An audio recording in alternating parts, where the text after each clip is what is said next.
Kasih karunia dan damai sejahtera Allah Bapa kita dan anaknya Tuhan Yesus Kristus menyertai saudara. Amin. Shalom, saudara-saudara yang terkasih di dalam nama Tuhan Yesus Kristus. Senang bisa menyapa saudara di tempat saudara berada hari ini. Dalam dimensi yang berbeda tetapi dalam dunia yang sama.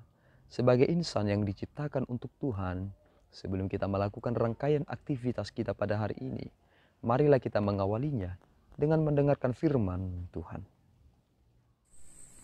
Shalom, selamat pagi buat kita semua.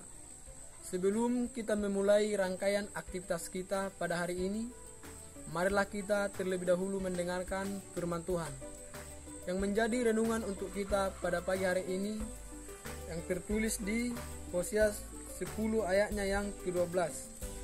Beginilah firman Tuhan. Menaburlah bagimu sesuai dengan keadilan, menuailah menurut kasih setia.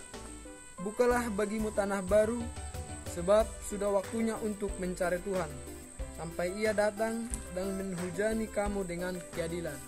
Demikian firman Tuhan. Shalom. Saudara-saudara yang terkasih di dalam nama Tuhan Yesus Kristus, pengertian ini membawa kita kepada suatu kesadaran bahwa ternyata kita juga sering melakukan hal yang demikian. Karena kita terlalu takut untuk tidak makan, kita menabur apa yang kita kerjakan bukan berasal dari kebenaran. Kita memutuskan perkara tanpa keadilan, dan kita mendapatkan penghasilan kita bukan pada jalan yang sebenarnya. Dan inilah kekecewaan Tuhan yang telah dinyatakan kepada kaum Efraim yang telah melakukan perbuatan yang sangat Tuhan tidak kehendaki. Tuhan pernah berkata bahwa Efraim dahulu adalah seekor angan lembu yang terlatih.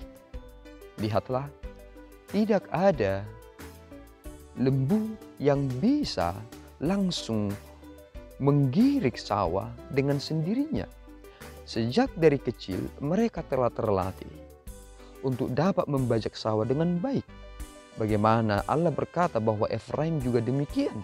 Sejak kecil mereka telah dilatih untuk dapat menggiring sawah. Dan lihatlah saudaraku yang terkasih, bagaimana Tuhan sebenarnya melatih kita untuk menjadi orang-orang yang adil dan benar. Dan ternyata sering sekali ketika kita melakukan pekerjaan kita kehilangan prinsip dan kita kehilangan pandangan akan pekerjaan kita masing-masing. Ternyata bukan Tuhan yang menjadi yang terutama sebagai hal yang kita cari dari pekerjaan itu. Ternyata kita lebih terbuai dengan gaji yang kita terima ketimbang mengucap syukur dari apa yang boleh kita kerjakan.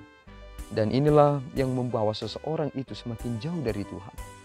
Itu mengapa statement yang tegas ini disampaikan kepada orang-orang Israel yakni Efraim lewat Hosea bahwa kamu harus menabur sesuai dengan keadilan. Maka kamu harus menuai menurut kasih setia. Bukalah bagimu tanah baru. Kita harus membuka lembaran yang baru, saudara. Jangan mau hanya hidup seperti ini. Saudara bisa hidup dengan memeras orang lain. Saudara bisa hidup dengan menipu orang lain. Itu bukan hidup.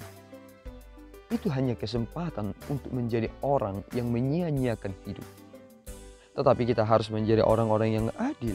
Kita harus benar-benar takut kepada Tuhan. Kita harus serta-merta mengerti bahwa ternyata ini waktu yang terbaik untuk mencari Tuhan.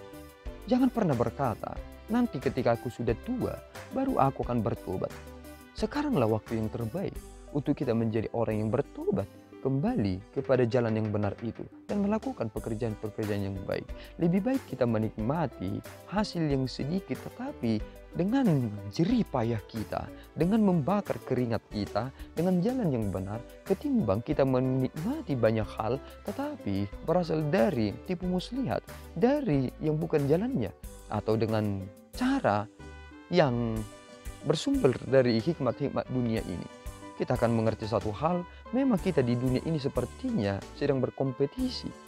Tetapi ketika kita berkompetisi dalam perjalanan kehidupan ini, kita jangan menjadi orang yang menghalalkan segala cara supaya kita menjadi orang yang mendapatkan segala hal.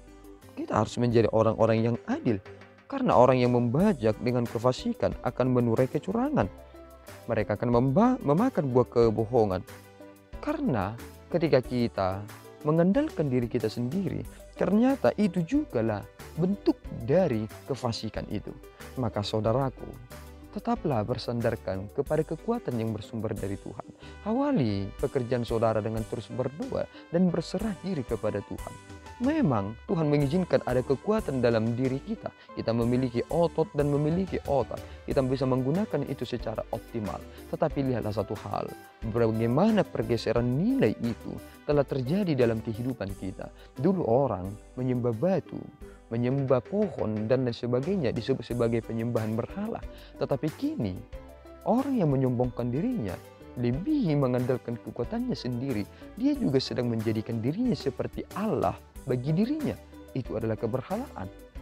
Dan ketika kita lebih terbuai dengan kekayaan kita, kemewahan yang kita dapatkan, ternyata kita menjadi orang-orang yang begitu fasik.